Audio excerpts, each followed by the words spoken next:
Well, it's a big political moment, but it's also a big data moment when you look at some of the numbers that we've had here. And in a sense, there's three narratives intertwined here. We've got that by-election result that we heard about, first of all, in Runcorn, a massive win for Reform with an enormous swing in terms of the vote. But perhaps most striking of all, have a look at this, the majority of 6.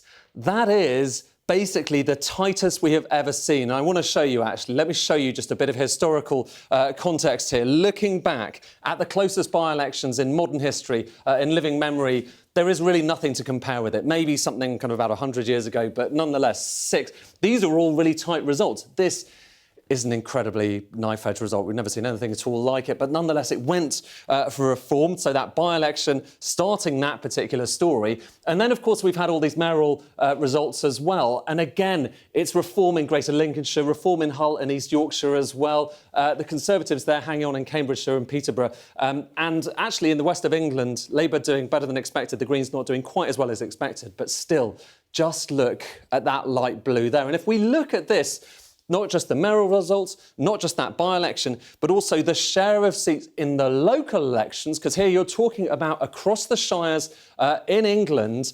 Historically, and we're going back to the 1970s here, historically, just look at how dominant the Conservatives were and then Labour as well. So Conservatives and Labour there really dominating with the vast majority of all of the seats that are won there. And now we have this result here. Just look at Reform. They're completely tearing that apart.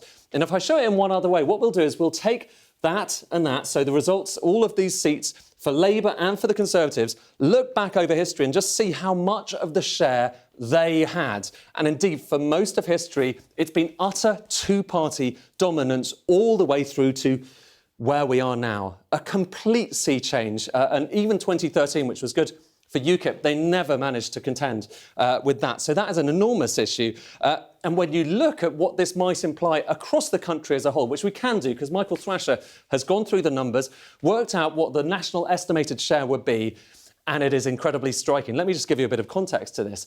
This is the first time that not the Conservatives, not the Labour Party have been in front here. So it's the first time that that's two-party dominance of this national estimated share, going back basically in living memory, that Reform or indeed any other third party has been ahead. And just look how far ahead. 32% share versus 19% for the Labour Party, 18% for the Conservative Party, and the Lib Dems there actually up a little bit at 16%. A really striking set of results that completely changes the picture of politics in this country. Ed, thank you.